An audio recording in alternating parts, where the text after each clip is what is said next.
Hello दोस्तों, स्वागत है आपका आपके अपने चैनल में। और मैं सतीश आपका स्वागत करता हूं। टॉपिक चल रहा है हमारा हाई स्कूल का अनसॉल्व, इंग्लिश का अनसॉल्व चल रहा है। एक सेट हम कंप्लीट करा चुके हैं और दूसरा सेट ये 2020 का आज स्टार्ट करेंगे। सेट नंबर 817 ये आज हम स्टार्ट करेंगे। इसका सेक्शन ए, जैसा कि मैंने आपको पिछली वीडियो में बताया था कि सेक्शन ए का जो पहला क्वेश्चन होता है वो एक पैसेज होता है प्रोस का। उस प्रोस के पैसेज से हमें क्वेश्चंस के आंसर छांटने होते हैं, ठीक है ना। तो ये एक पैसेज दिया हुआ है और इसके नीचे दो क्वेश्चन है। इन दोनों क्वेश्चन के आंसर हमें छांट के लिखने हैं। ये पहला क्वेश्चन है, right the name of the lesson from which the एबो पैसेज हैज बिन टेकन। नाम लिखो पाठ का जिससे ऊपर का पैसेज लिया गया है। एक क्वेश्चन तो यही है, इसमें पाठ का नाम लिखना है हमें। Who is the author of this lesson, इस पाठ के लेखक कौन है, ठीक है। तो एक ही क्वेश्चन में दो क्वेश्चन है। पिछली वीडियो में, पिछले सेट में मैंने आपको बताया था किस तरीके से लिखना है। और जो बच्चे आज इस वीडियो के माध्यम से नए जुड़े हैं तो वो समझ सकते हैं कैसे हमें इसका आंसर लिखना है। बहुत सिंपल है। क्या करना है आपको, क्वेश्चन नंबर डालना है, क्वेश्चन नंबर 1 का ए, और लिख देंगे the name of the lesson is the enchanted pool. The enchanted pool जो पहला चैप्टर आपका, उसी से ये पैसेज लिया गया है। पढ़ लेते हैं, पढ़ने से आपको शायद समझ में आ जाएगा। Your brothers died because they did not heed my words. They tried to drink water without answering my question. Do not follow them, answer my question first and then you can quench your thirst. This pool belongs to me. It did not take Yudhishthira a moment to understand that there could be none other than the words of a yaksha, and guessed that what happened to his brothers. It took him no time to see a possible way of bringing them back to life. He said to his bodiless voice, please ask your questions. तो passage को पढ़ने से हमें समझ में आ रहा है कि ये जो पैसेज है द इंचेंटेड पूल्स है, मायावी तालाब से, जो फर्स्ट चैप्टर है आपका, ठीक है। और उसके जो ऑथर हैं, राइटर हैं, वो हैं सिराज गोपालाचारी। तो हाँ, इसका आंसर, पहले क्वेश्चन का आंसर ऐसे दे सकते हैं, the name of the lesson is the enchanted pool, Siraj Gopalachari is the author of this lesson, ठीक है ना। तो ऐसा आप इसका आंसर दे सकते हैं।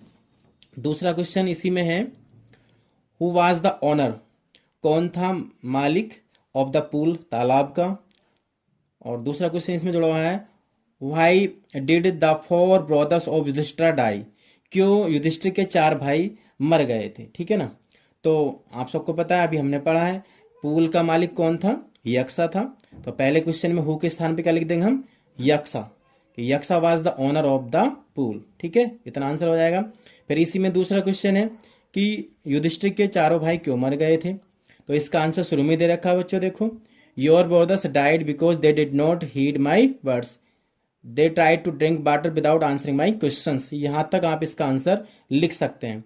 पैसेज से भी लिख सकते हैं, वरना अपने आप बनाकर भी लिख सकते हैं। बनाकर लिखेंगे तो क्या लिखेंगे, the 4 brothers of Yudhishthira died because they did not heed Yaksha's words and drink water without answering his questions. तो ऐसा हम इसका आंसर दे सकते हैं, ठीक है ना। चलिए, तो ये आपके पैसेज ऐसा आप सॉल्व कर लेंगे। क्वेश्चन नंबर 2, ये लॉन्ग क्वेश्चन है, पहले पैसेज में ही बताया था हमने। Answer one of the following question in about 60 word, 60 शब्दों में हम आंसर देना है। 2 क्वेश्चन आएंगे बच्चों एग्जाम में, पहले ही बताया था मैंने। दोनों में से कोई सा एक क्वेश्चन जो आपको इजी लगे वो करना है। 60 शब्दों में लगभग हमें आंसर देना है। पहला क्वेश्चन है इसका, why was Yaksha pleased with Yudhishthira, Yaksha Yudhishthira से क्यों प्रसन्न थे। And what did he do then, और तब उन्होंने क्या किया, ठीक है ना। तो यक्ष युधिष्ठिर से क्यों प्रसन्न थे और तब उन्होंने क्या किया। तो इसका आंसर, लॉन्ग क्वेश्चन है ये, मैंने बहुत इजी लैंग्वेज में लिखा है। सबसे पहले मैंने पहले ही बताया था आपको कि हमें क्या करना है। लॉन्ग क्वेश्चन में क्या डालते हैं, इंट्रोडक्शन। तो इंट्रोडक्शन लिख देंगे, ठीक है। और इंट्रोडक्शन में क्या लिखा जाता है, जिस व्यक्ति या पर्सन के बारे में हम लॉन्ग क्वेश्चन लिख रहे हैं उसकी मेन 2-4 बातें हम उसका परिचय देते हैं। इंट्रोडक्शन मतलब परिचय होता है, 2-4 बातें लिखते हैं उसके बारे में। तो लिखें यक्षावाज यमा, यक्षावाज यमा द लॉर्ड ऑफ डेथ, मृत्यु के देवता। यक्ष क्या थे, यम थे, मृत्यु के देवता। ही केम टू टेस्ट युधिष्ठिर, वे युधिष्ठिर की परीक्षा लेने आए थे। तो ये आपका इंट्रोडक्शन हो जाएगा। अब इसमें हेडिंग क्या बनाना है बच्चों? हेडिंग आप यही बना दें, यक्षा वाज प्लीज्ड, यक्षा प्रसन्न थे। ठीक है ना। कई तरीके से हम हेडिंग बना सकते हैं। शुरू में आप भाई भी ला सकते हैं, भाई यक्षा वाज प्लीज्ड, यक्ष क्यों प्रसन्न थे, भाई भी आप यहाँ पे जोड़ सकते हैं, या इतना भी आपका हेडिंग बन सकता है। तो इस हेडिंग में लिखें, कुछ बना के बढ़ा के लिखना पड़ेगा क्योंकि लॉन्ग क्वेश्चन है। Yaksha asked many questions to Yudhishthira, Yaksha ने युधिष्ठिर से कई प्रश्न पूछे। Yudhishthira answered them correctly, Yudhishthira ने उनका सही रूप से उत्तर दिया। यक्षा सैड दैट, यक्ष ने कहा कि one of his dad brother, उनके मृत भाइयों में से may be revived, one of his dad brother may be revived, उनके मृत भाइयों में से एक जीवित हो सकता है। रिवाइव मीन्स होता है बच्चों पुनः जीवित होना। ठीक है ना। रिवाइव मीन्स क्या होता है? पुनः जीवित होना। तो यक्ष ने कहा कि तुम्हारे मृत भाइयों में से एक जीवित हो सकता है। युधिष्ठिर चोज नकुला, युधिष्ठिर ने नकुल को चुना। यक्ष आस्क्ड हिम, यक्ष ने उनसे पूछा why he chose Nakula to come back to life, to come back to life भी वही होता है जो रिवाइव्ड होता है, कम बैक टू लाइफ पुनः जीवित करना। तो यक्ष आस्क्ड हिम, यक्ष ने उनसे पूछा व्हाई ही चोज नकुला, क्यों तुमने नकुल को चुना to come back to life पुनः जीवित करने के लिए। तो युधिष्ठिर सैड, युधिष्ठिर ने कहा दैट की he wanted the scale of justice even, कि वे चाहते हैं, स्केल ऑफ जस्टिस कहते हैं न्याय का पैमाना, इवन मीन्स बराबर। ये युधिष्ठिर ने कहा कि वे न्याय के पैमाने को क्या है? बराबर करना चाहते हैं। ठीक है ना। अगर आपने स्टोरी पढ़ी हो, चैप्टर पढ़ा हो, तो उसमें आपको पता होगा कि नकुल और सहदेव जो थे वो युधिष्ठिर के सगे भाई नहीं थे। ठीक है ना। वो अलाइव थे, युधिष्ठिर जिंदा थे, इसलिए उन्होंने ये सोचा कि एक दूसरी माता का पुत्र भी जीवित हो जाएगा तो न्याय का पैमाना क्या हो जाएगा? वो बराबर हो जाएगा। तो इसलिए उन्होंने नकुल को चुना था। ठीक है बच्चों।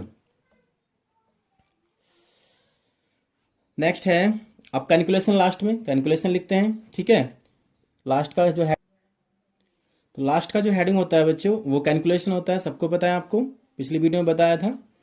तो कैलकुलेशन में पूरा जो हमने क्वेश्चन लिखा है ऊपर का, उसका क्या परिणाम हुआ, क्या निष्कर्ष निकला, वो कैलकुलेशन में लिखा जाता है। तो 10 इस प्रकार, Yudhishthira answered all his question, Yudhishthira ने सारे उनके प्रश्नों के उत्तर दिए। यक्ष वाज प्लीज्ड, यक्ष खुश हुए। विद द इम्पार्टिलिटी, ये इसका मेन आंसर है, मेन शब्द है। यक्ष जो थे वो खुश हुए थे, प्रसन्न हुए थे इम्पार्टिलिटी से, निष्पक्षता। इम्पार्टिलिटी क्या होता है? निष्पक्षता ऑफ युधिष्ठिर। तो यक्ष जो थे वो युधिष्ठिर की निष्पक्षता से खुश हुए थे, प्रसन्न हुए थे। ठीक है ना। He revived all his dead brothers, उन्होंने उनके सारे जो मृत भाई थे उनको पुनः जीवित कर दिया, क्योंकि युधिष्ठिर ने जो था वो निष्पक्ष जो है नकुल के जीवन मांगा था। वो चाहते तो अर्जुन और भीम का जीवन भी मान सकते थे, लेकिन उनके मन में कोई भी छल कपट नहीं था। ठीक है। चलिए, ये आपका लॉन्ग क्वेश्चन हो गया। दूसरा है आपका, हम दोनों डिस्कस करेंगे, एग्जाम में केवल आपको एक ही लिखना है। दूसरा क्वेश्चन है what made Lencho write to God, किस चीज ने लैंचो को भगवान के लिए लिखने के लिए मजबूर किया था। व्हाट वाज इट्स रिजल्ट, इसका परिणाम क्या था। ठीक है ना। तो लैंचो की कहानी आपने पढ़ी होगी, नहीं पढ़ी है तो मैं बता देता हूँ। लैंचो क्या था? गरीब किसान था और भगवान में बहुत अधिक विश्वास रखता था। ठीक है। तो ये लॉन्ग क्वेश्चन है, बहुत इजी लैंग्वेज में है। जो बच्चे कॉपी करना चाहते हैं वो वीडियो को देखते देखते भी लिख सकते हैं, या फिर स्क्रीनशॉट लेके लिख सकते हैं। ठीक है। तो इंट्रोडक्शन लिखेंगे, जैसा कि मैंने बताया था हर लॉन्ग क्वेश्चन का पहला हेडिंग इंट्रोडक्शन होता है। तो लैंचो वाज ए पुअर फार्मर, लैंचो क्या था? एक गरीब किसान था। ही lived in a deep valley, वो एक गहरी घाटी में रहता था। He had great faith in God, वो भगवान में बहुत विश्वास रखता था। अब इसका जो हेडिंग बनाएंगे हम, वो क्वेश्चन से ही हेडिंग बन जाएगा। भाई Lencho wrote to God, Lencho ने भगवान को क्यों लिखा, लैंचो ने भगवान को क्यों लिखा। ठीक है बच्चों। तो यही हम हेडिंग बना देंगे। तो भाई Lencho wrote to God, Lencho ने भगवान को क्यों लिखा, यही क्वेश्चन में जो लिखा हुआ था, जो क्वेश्चन था आपका, वही हेडिंग बन जाएगा। ठीक है। तो अब इस हेडिंग में लिखेंगे हम कि लैंचो ने भगवान को क्यों पत्र लिखा था, क्यों लिखा था। इसमें वो सारी कहानी लिखेंगे। इट वाज ड्रॉट, ड्रॉट होता सूखा, सूखा था। लैंचोस क्रॉप्स, जो लैंचो की फसल थी, नीडेड वाटर, लैंचो की फसल को क्या है, पानी की आवश्यकता थी, ठीक है। इट रेन्ड हैविली, मूसलाधार बारिश हुई, तेज बारिश हुई। The hell storm, hello storm कहते हैं बच्चों ओलो का तूफान। Destroyed his crops, destroyed his crops, ओलो के तूफान ने उसकी फसल को बर्बाद कर दिया कंप्लीटली, पूर्ण रूप से। ओलो के तूफान आया और उसकी क्रॉप्स को कंप्लीटली क्या है, डिस्ट्रॉय कर दिया। ही बिकेम वेरी सैड, वो बहुत दुखी हुआ। The hell storm left nothing, ओलो के तूफान ने कुछ नहीं छोड़ा इन हिज फील्ड्स, उसके खेतों में। सो ही रोट ए लेटर, इसलिए उसने एक पत्र लिखा था टू गॉड, भगवान को, ठीक है ना। इसी में इसका आंसर आ गया कि भाई उसने भगवान को क्यों लिखा था, इस वजह से उसने भगवान को लिखा था। ही नीडेड 100 पीसोज, उसे 100 पीसोज की आवश्यकता थी। पीसोज एक मुद्रा होती है बच्चों। To grow his crops again, अपनी फसल को फिर से उगाने के लिए, ठीक है ना। उसके बाद वही लास्ट का हेडिंग हमारा कंक्लूजन आ जाएगा, निष्कर्ष या परिणाम। दस इस प्रकार Lencho wrote a letter to God, इस प्रकार लैंचो ने एक भगवान को पत्र लिखा। इट्स रिजल्ट वाज पॉजिटिव, इसका रिजल्ट क्या निकला, पॉजिटिव निकला, सकारात्मक निकला। ही गॉट 70 पीसोस, उसने 70 पीसोस प्राप्त कर लिए थे, ठीक है बच्चे। तो ये आपका दूसरा लॉन्ग क्वेश्चन था। जो आपको इजी लगे आप वो याद कर सकते हैं, लेकिन दोनों ही क्वेश्चन इंपॉर्टेंट है, पता नहीं एग्जाम में कौन सा आ जाए, तो मैं तो यही कहूँगा कि दोनों क्वेश्चन याद कर लेना आप लोग। नेक्स्ट क्वेश्चन की तरफ बढ़ते हैं। क्वेश्चन नंबर 3, ये शॉर्ट क्वेश्चन आपका पहले ही बताया था मैंने पिछली वीडियो में। आंसर टू, 2 के उत्तर देने ऑफ द फॉलोइंग क्वेश्चन, निम्नलिखित प्रश्नों में से इन अबाउट 25 वर्ड्स, लगभग 25 शब्दों में, ठीक है। तो 3 क्वेश्चन आएंगे, 3 में से 2 के आंसर देने हैं। ए और सी, कोविड-19 की वजह से ये चैप्टर आपके कोर्स से निकल चुके हैं, ठीक है ना। फिर भी थोड़ा डिस्कस कर लेता हूँ, मैं बता देता हूँ आपसे। ये पहला क्वेश्चन जो है आपका, what did the old merchant, इसमें बच्चों एक मिसप्रिंट है, ड्रॉप है। What did the old merchant do, ठीक है, टू ऑल हिज लाइफ, ये डू इसमें छुटा हुआ है कि बूढ़े व्यापारी ने अपने सारे जीवन क्या किया था। तो बूढ़े व्यापारी ने, ये चैप्टर जो था ये आपके कोर्स से निकल चुका है, तो इसको हम डिस्कस नहीं करेंगे, ना ए को करेंगे ना सी को करेंगे, ठीक है ना। ये आपके कोर्स से ड्रॉप हो चुके हैं कोविड-19 की वजह से। क्वेश्चन नंबर 2 जो है ये बी, ये आपके कोर्स में है अभी भी। व्हाट डिड द जेलर से, जेलर ने क्या कहा टू सुकरात से, before giving him a cup of poison, उन्हें एक जहर का प्याला देने से पहले। तो जेलर ने सुकरात से क्या कहा था, उन्हें जहर का प्याला देने से पहले। तो देखिए बच्चों, सुकरात वाला चैप्टर आपने पढ़ा होगा, कल भी क्वेश्चन हम आया था, लॉन्ग क्वेश्चन सुकरात का, पिछले सेट में हमने आपको डिस्कस करा था, समझाया था। सुकरात क्या थे, वो एथेंस के निवासी थे और एक महान फिलोसफर, दार्शनिक थे और टीचर थे, ठीक है। तो इसका आंसर ऐसे लिख देंगे, बहुत शॉर्ट है और बहुत इजी है, ठीक है। द जेलर सैड टू सुकरात, जेलर ने सुकरात से कहा, before giving him a cup of poison, उन्हें जहर का प्याला देने से पहले, दैट की इट वाज हिज ड्यूटी, कि भाई ये तो मेरा कर्तव्य है, टू गिव हिम, उसे ए कप ऑफ पॉइजन, जहर का प्याला देना मेरा क्या है, कर्तव्य है। फिर से समझ लीजिए, जेलर ने सुकरात से कहा था, बिफोर गिविंग हिम, उन्हें देने से पहले कप ऑफ पॉइजन, जहर का प्याला, दैट की it was his duty to give him a cup of poison, कि ये मेरा कर्तव्य है तुम्हें जहर का एक प्याला देना। Please forgive me for it, कृपया मुझे इसके लिए माफ़ कर देना, यानी कि जो मैं आपको जहर का प्याला दे रहा हूँ, इस कृत्य के लिए, इस कार्य के लिए मुझे माफ़ कर देना, ठीक है ना, क्योंकि उसकी तो वो ड्यूटी थी। तो ये इसका आंसर हो जाएगा बच्चों। नेक्स्ट, सी तो ड्रॉप कर देंगे, ये आपके कोर्स से निकल चुका है कोविड-19 की वजह से। नेक्स्ट क्वेश्चन आपका क्वेश्चन नंबर 4, ये मैचिंग वर्ड है बच्चों, कल ही बताया था हमने, कल के सेट में मैच करने होते हैं, ये जो सही वर्ड होता है उसको उसके सामने लिखते हैं। ये पहला वर्ड है आपका होमेज, होमेज कहते हैं बच्चों श्रद्धांजलि, तो ट्राइब्यूट हो जाएगा इसका, ट्राइब्यूट को इसका आगे लिख देंगे, ठीक है। ड्रैफ्ट, ड्रैफ्ट मीन्स होता है बच्चों ढका हुआ, तो ये कवर्ड हो जाएगा, कवर्ड को इसका आगे लिखेंगे ड्रैफ्ट के। प्रेडिक्टेड होता है भविष्यवाणी करना है, भविष्य बताना, तो ये हो जाएगा आपका फोरटोल्ड, फोरटोल्ड भी ये होता है। रिलैक्टेंट, रिलैक्टेंट होता है बच्चों अनुच्छुक, यानी कि इच्छा ना करना या इच्छा ना करने वाला, तो ये हो जाएगा अनविलिंग, ठीक है बच्चों। ये आपके मैचिंग वर्ड है, बहुत इजी है। क्वेश्चन नंबर 5, ये आपकी पोइट्री से पोएम आती है और इसके क्वेश्चन हमें छांट के लिखने होते हैं। ये लिखा है रीड द फॉलोइंग लाइंस, निम्नलिखित लाइनों को पढ़ो और पोएट्री की एंड आंसर द क्वेश्चन, और प्रश्नों के उत्तर दो गिवन बिलो इट, जो इसके नीचे दिए गए हैं। ठीक है, तो देख लेते हैं पहले पोएम आपके कोर्स में है या नहीं है, कभी कोविड-19 की वजह से निकल गई हो।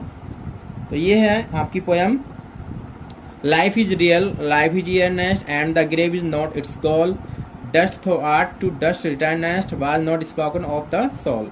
तो बच्चे ये तो आपके कोर्स में है। ठीक है, द सॉन्ग ऑफ लाइफ ये पोएम है। ठीक है, जीवन गीत। तो पहला क्वेश्चन पढ़ लेते हैं, क्या कह रहा है पहला क्वेश्चन इसका। व्हाट इज लाइफ, क्या है जीवन, and what is not its goal, और क्या इसका लक्ष्य नहीं है। गोल मीन्स लक्ष्य है, उद्देश्य है। तो जीवन क्या है और इसका लक्ष्य क्या नहीं है। देखिए बच्चों, इन क्वेश्चनों के आंसर देने के दो तरीके होते हैं, या तो आप ये जो पोएटिक लाइन है इसमें से छांट के लिख दीजिए, या अपनी तरफ से बना के लिखिए। इस पोएम में ये पहला क्वेश्चन है, इसका आंसर बहुत स्पष्ट रूप से शुरू की 2 लाइनों में दिया हुआ है। देखिए क्वेश्चन में क्या मालूम क्या है कि लाइफ क्या है और इसका गोल क्या नहीं है, क्या लक्ष्य नहीं है। तो शुरू की 2 लाइन में है लाइफ इज रियल, जीवन क्या है, सच्चा है, वास्तविक है। Life is earnest and the grave is not goal, और कब्र यानी कि मरना ही इसका लक्ष्य नहीं है। तो शुरू की 2 लाइन आप लिख देंगे तो यहाँ आपका पहले क्वेश्चन का आंसर हो जाएगा। दूसरा क्वेश्चन है इसमें, what is not spoken of the soul, आत्मा के बारे में क्या नहीं कहा गया है। तो ये लास्ट की 2 लाइनों में इसका आंसर है, dust thou art to dust returnest was not spoken of the soul. देखिए इंसान डस्ट से बना है, धूल से बना है, और धूल में उसकी वापसी होती है, लेकिन ये सारी बातें आत्मा के बारे में नहीं कही जाती है। ये इन लाइनों का अर्थ है। तो आप दूसरे क्वेश्चन के आंसर में ये लास्ट की 2 लाइन लिख सकते हैं। ठीक है बच्चों, चलिए क्वेश्चन नंबर 6 की तरफ बढ़ते हैं। गिव द सेंट्रल आइडिया, मैंने कल ही बताया था सेंट्रल आइडिया से अच्छा है कि आप कोई सी 8 लाइन याद कर लें किसी पोएम की। ठीक है ना, वो 8 लाइन आएंगी, 4 लाइन लिखने को, बट आपको 8 लाइन लिखनी है, क्योंकि हो सकता है कि जो आप 8 लाइन याद करें उनमें से 4 लाइन एग्ज़ाम में आ जाएं। तो जो एग्ज़ाम में लाइनें आती हैं उनकी हमें कॉपी नहीं करनी होती, इसलिए 8 लाइन कोई सी एक पोएम की आप याद कर लेना और क्वेश्चन नंबर 6 में उनको लिख देना। ठीक है, चलिए 7वें क्वेश्चन को डिस्कस करते हैं। ये समझ में आ गया आपको, ये सेंट्रल आइडिया लिखना है, और या में दे रखा है और में राइट 4 लाइन्स, 4 लाइन लिखो from one of the poems given in your text book, जो आपकी टेक्स्ट बुक में दी गई हैं उनकी 4 लाइन लिखनी है। ठीक है, तो 4 लाइन की जगह आप 8 लाइन लिख सकते हैं। ठीक है, 8 लाइन में इसलिए बता रहा हूँ कि 4 लाइन आपके एग्जाम में आ जाए, तो जो पेपर में आती है पोएम उसकी कॉपी नहीं करनी होती। क्वेश्चन नंबर 7, ये भी शॉर्ट क्वेश्चन है और सप्लीमेंट्री से है बच्चों। Answer 2 of the following question, निम्नलिखित प्रश्नों में से 2 का उत्तर देना है इन अबाउट 25 वर्ड्स, यही 25 शब्दों में देना है। ये आपके सप्लीमेंट्री से है बच्चों। ठीक है, सप्लीमेंट्री क्वेश्चन है ये। पहला क्वेश्चन पढ़ते हैं, हु वाज विक्रमादित्य, विक्रमादित्य कौन थे। Where did he reign, reign means होता है राज्य करना, और वे कहाँ पे राज्य करते थे। ठीक है, वे कहाँ पे राज्य करते थे। थोड़ा अनसॉल्व ऐसी है, थोड़ा क्लियर नहीं हो रहा है।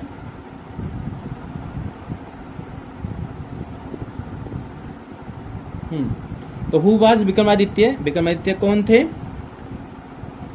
वेयर डिड ही रेन, और वे कहाँ राज्य करते थे। ठीक है, बहुत ईजी क्वेश्चन है, शॉर्ट में लिखना है। तो Vikramaditya was a great king, Vikramaditya क्या थे, एक महान राजा थे। He loved justice and learning, वे न्याय और ज्ञान को प्यार करते थे। ही रेन्ड, वो राज्य करते थे। इन उज्जैन, उज्जैन में, वे उज्जैन में राज्य करते थे। ये इसका आंसर हो जाएगा बच्चों। दूसरा क्वेश्चन है, why did all the scientist laugh at Edison, क्यों सारे वैज्ञानिक एडिसन पर हंसे थे। अगर आपने एडिसन वाला चैप्टर पढ़ा हो तो उसमें आपको पता चल जाएगा, और जिन बच्चों ने नहीं पढ़ा है तो उनके लिए मैंने शॉर्ट में क्वेश्चन लिखा है। ऑल द साइंटिस्ट लाफ्ड, सारे वैज्ञानिक हंसे थे। एट एडिसन, एडिसन पर, बिकॉज क्योंकि। ही सैड, उसने कहा था दैट की he would make an electric bulb, कि वो क्या है, एक विद्युत बल्ब बनाएगा। एडिसन ने जब विद्युत बल्ब बनाने की बात की थी तब क्या है, सारे वैज्ञानिक उस पर हंसे थे। ठीक है, तो ये इसका आंसर हो जाएगा। क्वेश्चन नंबर सी है, who was the founder of the modern Olympic games. ये बच्चों कोविड-19 की वजह से ये आपके कोर्स से ड्रॉप हो चुका है, ये क्वेश्चन आपके कोर्स में नहीं है। ठीक है ना, तो इसको हम डिस्कस नहीं करेंगे। क्वेश्चन नंबर 8, और अगर कोई जानना चाहता है कि हु वाज द फाउंडर, कौन संस्थापक थे मॉडल ओलंपिक गेम्स के, तो पियर डी कॉवर्तिन इसका आंसर है। हु की जगह पियर डी कॉवर्तिन आ जाएगा, ठीक है। क्वेश्चन नंबर 8, ये आपके ट्रू फॉल्स है, कल की वीडियो में बताया था मैंने पिछले सेट में। तो देखते हैं कौन सा स्टेटमेंट फॉल्स है और कौन सा ट्रू है।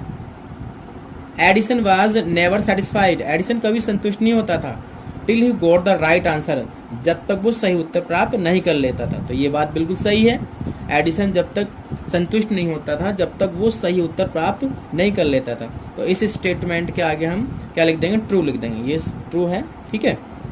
दूसरा ओलंपिक गेम्स, ये अभी मैंने बताया था, ये आपके कोर्स से ड्रॉप हो चुका है, तो इसको डिस्कस नहीं करेंगे, ठीक है। सी को डिस्कस करते हैं। नो वन नोस, कोई नहीं जानता the name of Vikramaditya, Vikramaditya का नाम इन इंडिया, इंडिया में विक्रमादित्य का नाम कोई नहीं जानता। ये तो गलत बात है भाई, फॉल्स है ये। जानते हैं, चाहे कम ही जानते हैं, बट जानते हैं, इसलिए ये क्या है, फॉल्स है। एंड डी लुजलोंग, ये चैप्टर भी आपके कोर्स से निकल चुका है, ठीक है। तो इसको भी हम डिस्कस नहीं करेंगे, लुजलोंग वाला चैप्टर भी आपके कोर्स में नहीं है, ठीक है। क्वेश्चन नंबर 9 की तरफ बढ़ते हैं। Select the most suitable alternative, ये वही है, ऑब्जेक्टिव टाइप क्वेश्चन है, ठीक है, कल बताया था मैंने। ये Edison was fond of, Edison था शौकीन। अब एडिसन किस चीज़ का शौकीन था, 4 ऑप्शन दिए हैं, कोई सा एक इसका आगे हमें जो सही होगा वो लिखना है। टेलिंग स्टोरीज, कहानियाँ कहने का। फ्लाइंग काइट्स, पतंग उड़ाने का। डूइंग एक्सपेरिमेंट, प्रयोग करने का। तो ये सही आंसर है, ये थर्ड आंसर इसका सही है, तो थर्ड इसका आगे लिख देंगे, ठीक है। तो एडिसन क्या था, वो प्रयोग करने का शौकीन था। नेक्स्ट है बच्चों, the judgement seat of Vikramaditya, Vikramaditya न्याय सिंहासन वाज मेड ऑफ, बना था, किस चीज़ का बना था, सिल्वर का बना था, गोल्ड का बना था, वुड का बना था, स्टोन का बना था। तो वो स्टोन का बना था, ठीक है, पहले भी ये पिछले सेट में क्वेश्चन आया था, स्टोन का बना था, पत्थर का बना था, ठीक है ना। तो ये इसका सही आंसर है। सी है, the king could not sit on the seat, Raja seat पर नहीं बैठ सका, ऑफ जजमेंट, न्याय की, न्याय सिंहासन पर राजा नहीं बैठ सका, बिकॉज, क्योंकि, विक्रमादित्य वाले चैप्टर से ये स्टेटमेंट लिया गया है। तो राजा न्याय सिंहासन पर क्यों नहीं बैठ सका था, क्योंकि his heart was not pure, क्योंकि उसका हृदय शुद्ध नहीं था, as that of a little child, एक छोटे बच्चे की तरह। तो ये पहला ही जो है ऑप्शन बिल्कुल सही है बच्चों, पहला ऑप्शन सही है, क्योंकि राजा का जो हृदय था वो एक छोटे बच्चे की तरह शुद्ध नहीं था, प्योर नहीं था, पहला ऑप्शन इसका ठीक है। एंड डी जैसियंस, ये आपके कोर्स से ड्रॉप हो चुका है चैप्टर, अभी बताया था मैंने, 2-3 क्वेश्चन आए हैं, तो इसको हम डिस्कस नहीं करेंगे, ठीक है बच्चों। तो ये था आपका सेक्शन ए। सेक्शन बी की बात हम नेक्स्ट वीडियो में करेंगे, नेक्स्ट वीडियो में सेक्शन बी को डिस्कस करेंगे, ठीक है। अगर सेक्शन ए में किसी को कोई बात समझ में ना आई हो तो वो मुझे कमेंट कर सकता है, मैं कोशिश करूँगा कि नेक्स्ट वीडियो में आपकी उस प्रॉब्लम को सॉल्व कर दूँ। और अगर भाई वीडियो पसंद आया है तो इसे लाइक कीजिए और ज़्यादा से ज़्यादा शेयर कीजिए और हमारे इस चैनल को सब्सक्राइब कीजिए, ठीक है। तो मिलते हैं अगली वीडियो में सेक्शन बी ग्रामर के पोर्शन के साथ, तब तक के लिए आपका बहुत बहुत धन्यवाद, नमस्कार।